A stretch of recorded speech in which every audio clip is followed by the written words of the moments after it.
Hai korang, aku Fazkipli. Kali ni aku akan bercerita mengenai satu tempat berhantu, iaitu Desa Yongin yang berada di daerah Gyeonggi-do, Korea Selatan.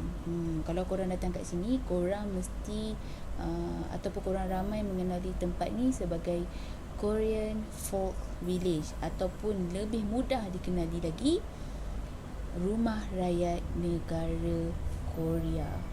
Jadi korang, kalau korang nak datang di Korean Folk Village ni, boleh je. Kita akan mempelajari mengenai budaya tradisional yang masyarakat zaman Joseon tu buat. Perkampungan ini mempunyai ciri-ciri yang agak unik tau. Antara contohnya ialah upacara perkahwinan, persembahan muzik dan seni pertahankan diri. Amat berbeza dengan negara Malaysia. Jadi kita bolehlah nak dapatkan information ataupun nak cuba apa yang masyarakat Korea tu buat kan. Sama tak dengan K-drama yang kita tengok kat TV setiap hari tu. Jadi korang dah tahu kan kisah bestnya tempat ni macam mana. Tapi jangan lupa, sebenarnya tempat ni ada juga kisah seram dia. Antara kisah seram dia ialah pada zaman dulu ada satu orang gadis ni, dia tak sempat nak kahwin. Dia duduk sorang-sorang je. Lepas tu disebabkan terlampau kesepian, kesunyian, dia pun telah meninggal. Nak dikatakan cerita selepas gadis tu meninggal sorang-sorang, mulalah rumor seram pun muncul.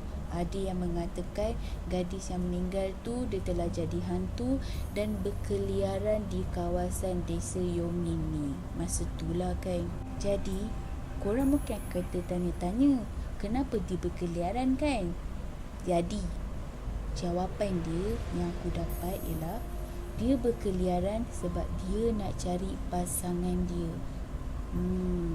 Ialah sebab dia meninggal, dia tak sempat nak kahwin. Jadi dia cari pasangan dia. Pasangan dia tentulah orang lelaki kan. Jadi setiap ada orang lelaki yang pernah masuk ke kawasan tu, diorang cakap hantu perawan tu akan mengacau para lelaki tersebut. Tapi cerita tu tak tahulah sahih ke tak sahih ya. Mulalah tempat tu digelarkan tempat pengumpulan hantu-hantu arwah wanita perawan. Dan korang tahu tak perawan tu apa? Perawan tu ialah gadis, anak dara. Jadi mana-mana yang anak gadis yang meninggal, dia punya roh tu akan duduk dekat Desa Yongin ni. Jadi dia jadi makin lama makin banyak. Kau rasa lagilah meroyan tempat tu, betul tak?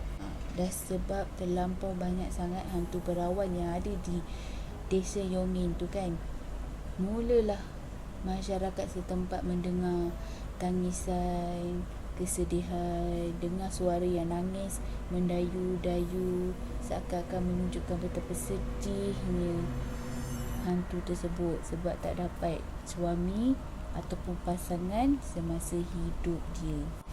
Jadi disebabkan rumor pasal perawan yang meninggal tu, kawasan ataupun Desa Yongin ni sendiri telah menjadi tempat salah satu penarikan pelancong. Pelancong tu jadi tertarik untuk datang, sama ada nak buat aktiviti paranormal ke, datang nak melawat saja ataupun merasai pengalaman seram dekat kawasan ini. Secara tak langsung, hal ini juga banyak membantu masyarakat setempat untuk meningkatkan taraf kehidupan diorang dan ekonomi diorang sendiri. Daripada tempat tu macam biasa-biasa je, tapi tempat tu dah jadi popular. Orang datang sebab orang nak tahu pasal hantu perawan tu, dan dalam masa yang sama nak juga rasa pengalaman seram yang masyarakat tu buat. Apa masyarakat tu buat? Korang rasa? Masyarakat tu juga berpakaian seperti arwah perawan tu. Sebab apa? Nak tarik lah para pelancong. Para pelancong kan dia datang tengok, tiba-tiba macam ada hantu lah tadi kat situ. Sebenarnya itu adalah masyarakat yang berpakaian seakan-akan arwah tu, arwah hantu perawan.